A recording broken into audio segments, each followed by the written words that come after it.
Driven by profit, Laren resorted to any means necessary. He sent people to cut off Anand's electricity, but the children were not discouraged. Using the knowledge they had learned, they generated electricity from cow dung.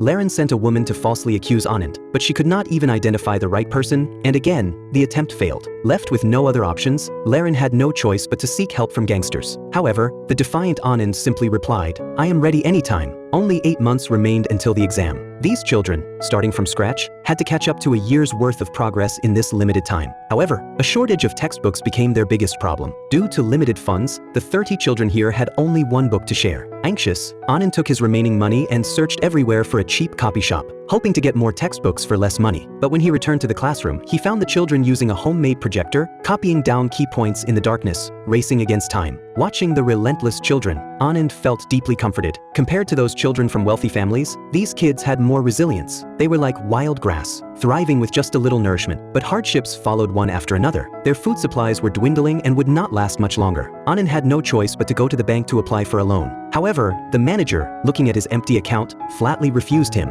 With no way out, Anand had to return to Laren's institution to ask for help. Laren was not surprised by this. He had expected Anand to come. Laren took out a thick stack of money and demanded that Anand shut down his tutoring class and return to teach here. Anand silently refused. Laren did not insist. Instead, he proposed a competition between their students in the exam. If Anand won, Laren would provide 3 months of meals. If Anand lost, he had to return to teach at Laren's institution. Faced with this unequal deal, Anand had no choice but to accept. To ensure fairness, they brought in a notary to sign the agreement. On the way to the exam, Anand continuously encouraged the children. As they arrived at the school gate, Anand was suddenly stopped by a former student. The student questioned him, asking why he stopped teaching them. Was being born wealthy their fault? Hearing this, Anand helplessly lowered his head. He did not know how to explain this uneven world. After the exam, the notary began to announce the results. Unfortunately, Anand's students ultimately lost by a margin of 3 points. Laren on the stage was full of smugness. He invited Anand to fulfill the promise. Just as Anand was about to announce the closure of his tutoring class, a journalist suddenly demanded to see the agreement. He had received an anonymous call claiming that Anand was coerced. However, after searching repeatedly, the notary found that the agreement had disappeared. Whether to honor the agreement now depended entirely on conscience. On one side was a promise, on the other was hope. But in the end, Anand denied the existence of the agreement. Laren angrily accused him of cheating. Anand turned back and retorted, "Fate's bias against the poor is cheating in the first place. I am just giving them a taste of their own medicine." That Anand could win was actually thanks to his ex-girlfriend. It was she who stole the agreement and informed the journalist. The notary was her husband. Afterwards, she confessed to her husband, but the notary said he had known all along. It was out of respect for Anand that he did not intervene. Back in the classroom, Anand was puzzled. Why did his students lose?